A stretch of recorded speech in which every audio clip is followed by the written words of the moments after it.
You, John Fitzgerald Kennedy, do solemnly swear. I, John Fitzgerald Kennedy, do solemnly swear. That you will faithfully execute the office of President of the United States. That I will faithfully execute the office of President of the United States. And will, to the best of your ability. And will, to the best of my ability. Preserve, protect, and defend the Constitution of the United States. Preserve, protect, and defend the Constitution of the United States. So help you God. So help me God.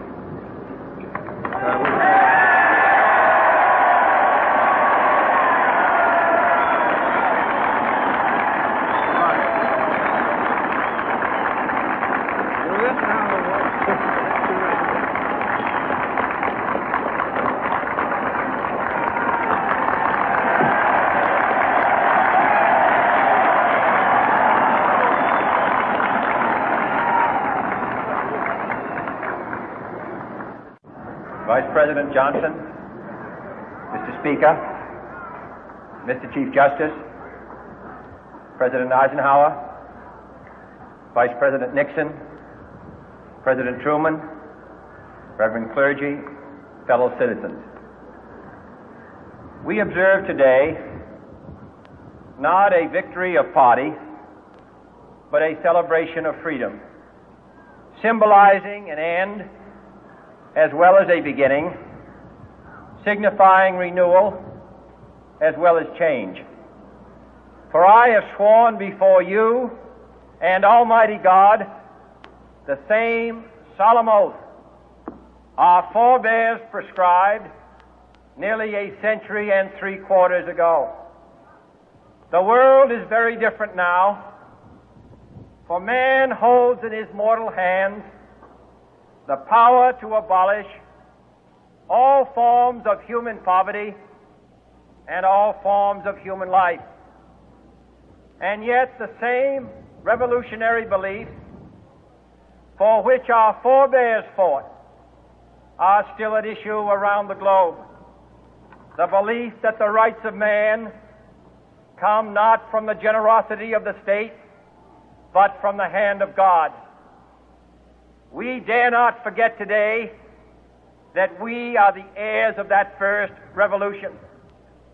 Let the word go forth from this time and place to friend and foe alike that the torch has been passed to a new generation of Americans born in this century, tempered by war, disciplined by a hard and bitter peace, proud of our ancient heritage, and unwilling to witness or permit the slow undoing of those human rights to which this nation has always been committed and to which we are committed today at home and around the world.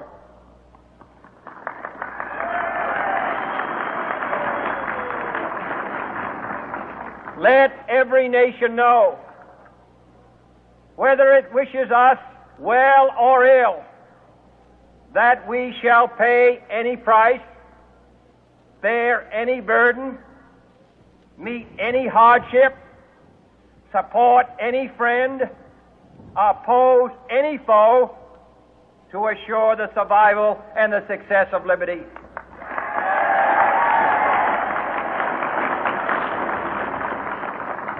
This much we pledge and more.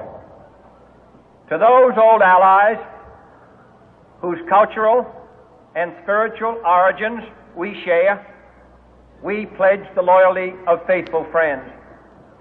United, there is little we cannot do in a host of cooperative ventures. Divided, there is little we can do, for we dare not meet a powerful challenge at odds and split asunder. To those new states whom we welcome to the ranks of the free, we pledge our word that one form of colonial control shall not have passed away merely to be replaced by a far more iron tyranny. We shall not always expect to find them supporting our view, but we shall always hope to find them strongly supporting their own freedom, and to remember that in the past, those who foolishly sought power by riding the back of the tiger ended up inside.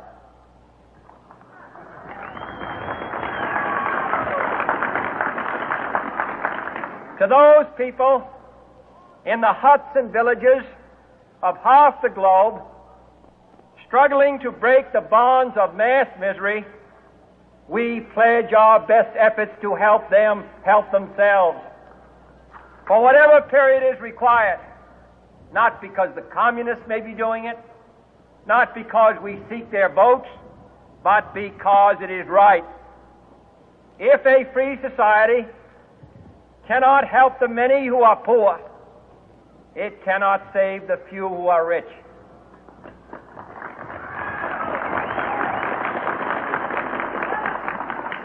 To our sister republics south of our border, we offer a special pledge to convert our good words into good deeds, in a new alliance for progress, to assist free men and free governments in casting off the chains of poverty.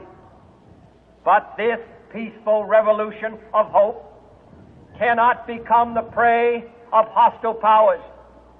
Let all our neighbors know that we shall join with them to oppose aggression or subversion anywhere in the Americas. And let every other power know that this hemisphere intends to remain the master of its own house.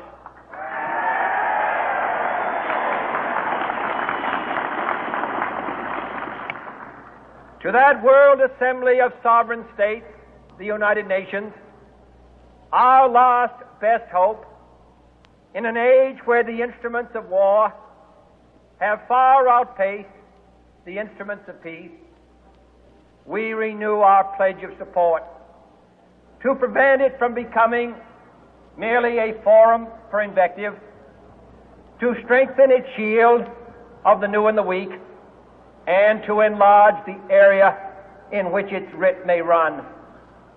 Finally, to those nations who would make themselves our adversary, we offer not a pledge, but a request that both sides begin anew the quest for peace. Before the dark powers of destruction, unleashed by science, engulf all humanity in planned or accidental self-destruction, we dare not tempt them with weakness, for only when our arms are sufficient beyond doubt can we be certain beyond doubt that they will never be employed. But neither can two great and powerful groups of nations take comfort from our present course, both sides overburdened by the cost of modern weapons, both rightly alarmed by the steady spread of the deadly atom, yet both racing to alter that uncertain balance of terror that stays the hand of mankind's final war. So let us begin anew, remembering on both sides that civility is not a sign of weakness, and sincerity is always subject to proof. Let us never negotiate out of fear, but let us never fear to negotiate.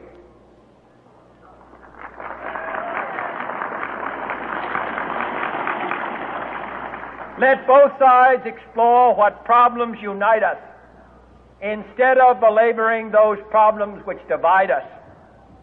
Let both sides, for the first time, formulate serious and precise proposals for the inspection and control of arms, and bring the absolute power to destroy other nations under the absolute control of all nations.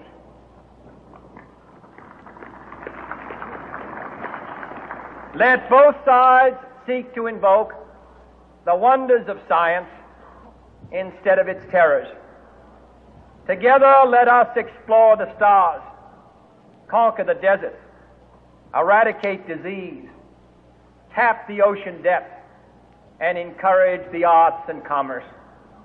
Let both sides unite to heed in all corners of the earth the command of Isaiah to undo the heavy burden and let the oppressed go free. And if a beachhead of cooperation may push back the jungle of suspicion, let both sides join in creating a new endeavor, not a new balance of power, but a new world of law, where the strong are just and the weak secure and the peace preserved. All this will not be finished in the first 100 days, nor will it be finished in the first 1,000 days, nor in the life of this administration, nor even perhaps in our lifetime on this planet. But let us begin.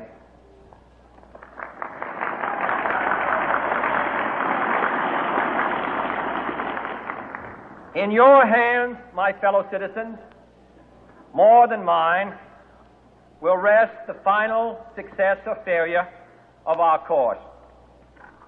Since this country was founded, each generation of Americans has been summoned to give testimony to its national loyalty. The graves of young Americans who answered the call to service surround the globe. Now the trumpet summons us again, not as a call to bear arms, though arms we need, not as a call to battle, though in battle we are, but a call to bear the burden of a long twilight struggle, year in and year out, rejoicing in hope, patient in tribulation, a struggle against the common enemies of man, tyranny, poverty, disease, and war itself. Can we forge against these enemies a grand and global alliance, north and south, east and west, that can assure a more fruitful life for all mankind? Will you join in that historic effort?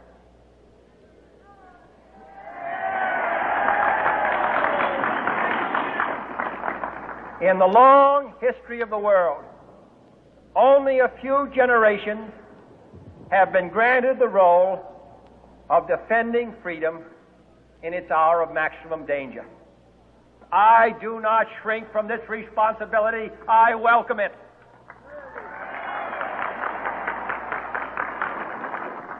I do not believe that any of us would exchange places with any other people or any other generation. The energy, the faith, the devotion which we bring to this endeavor will light our country and all who serve it. And the glow from that fire can truly light the world. And so, my fellow Americans, ask not what your country can do for you. Ask what you can do for your country.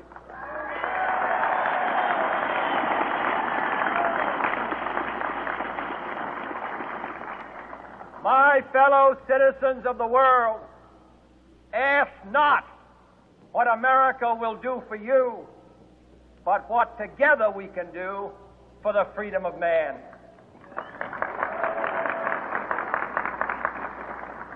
Finally, whether you are citizens of America or citizens of the world, ask of us here the same high standards of strength and sacrifice which we ask of you.